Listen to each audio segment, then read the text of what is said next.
What's up, everybody? This is Thomas back here with video 4 in my 7-day challenge. Today's video is going to be on you're worth more than you think you are. So there's this thing called Imposter Syndrome. I'll link that video here. I did a video on that early on in the channel. The idea here is I have seen some of the smartest, brightest, most successful people in the world. They're working in Fortune 500 companies.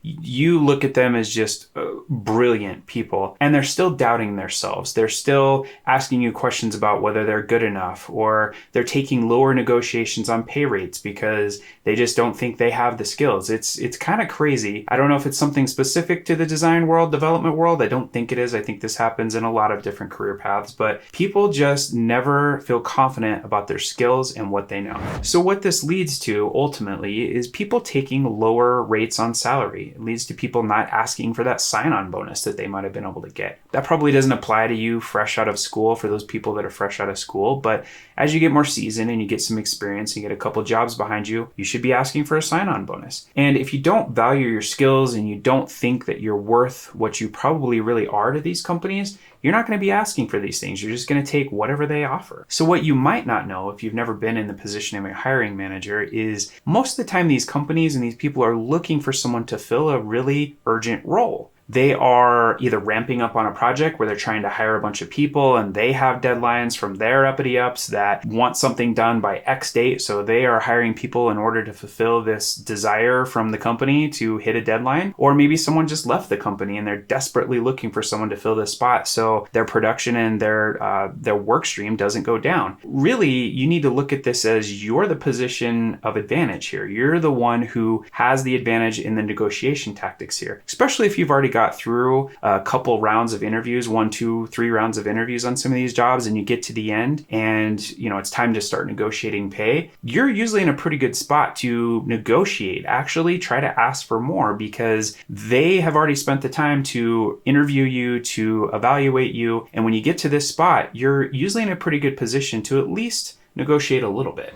Probably one of the sadder parts of my career that I always look back on and always think back on is one of the first jobs out of school, the first job really out of school that I took. I was valedictorian. I had best in portfolio. Generally, everyone who graduated my school got a job that was top of their class. They got a job right out of school. And I was fresh out of school. I had no idea what to even ask for. So I took whatever they offered. I took the first number that they asked for. That ended up starting me at a much lower level in my career to begin with. And if I would have started at a higher level of probably what I should have asked for out of school, I would have done much better over my overall career path. Instead, I was like, yes, sir, please, I'll take anything you'll give me. I want any job that you'll give me and I'll take whatever pay. I'll work for pennies on the dollar. I shouldn't have done that. I should have negotiated that first job. And if they didn't want to pay me what I was worth then, I shouldn't have taken the job. Those of you who already have a job or you're seasoned and you're several years into your career, it's also important to know how much you're worth when you're negotiating a pay raise, a yearly pay raise. You don't always necessarily just want to take whatever they give, the 1% raise or the 2% raise. Try to position yourself. Try to get a little bit more. You're worth it, right? I've covered this in other videos. You have built these skill sets. You're something that this company needs. So get your value. And one thing I've learned over the years that helps to kind of validate this is get some metrics. If you are in your job already, track what you're doing from day one. As soon as you hit that job, start tracking in an Apple Note or whatever. I love my Apple Notes. I love keeping track of stuff. I've tracked this entire YouTube video idea for years, or this book idea for years in an Apple Note. Do the same thing with your career successes. So when you start the job, start tracking all the changes you've made, start tracking all the successes, all the kudos that you've gotten, and then use that as a tool when it comes time for negotiation to show your hiring manager, to show your boss, and to get that extra little bit of pay bump. If you ask professionally and you ask politely, it's never bad to ask. Try to negotiate. Do your best to negotiate. If it fails and they absolutely have no extra money to pay you, or there is no wiggle room and they don't think your successes were good enough for the year to get a pay bump, so be it. If you did it politely, you did it professionally, it's not going to impact you negatively.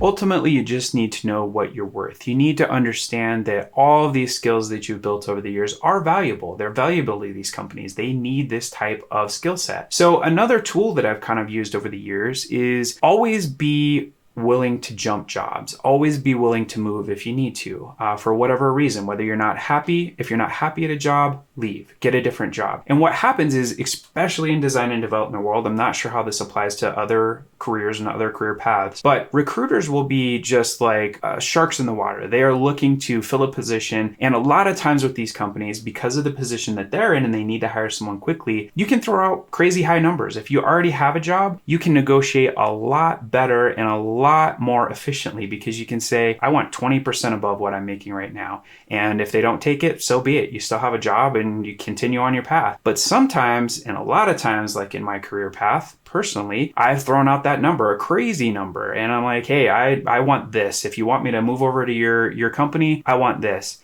And you'd be surprised how many times that works. So know your value. Don't take less than you should. You're worth more than you think. You're worth something to these companies. So I hope you liked this video today. I hope you got some value out of it. If you did, as always, please like and subscribe and hit the bell notification if you are interested in seeing more videos and being notified of these videos. I am looking forward to the next video in this series tomorrow, where I will be covering my sources of inspiration. So that's going to be a good one. Thanks for joining me, and I'll see you tomorrow.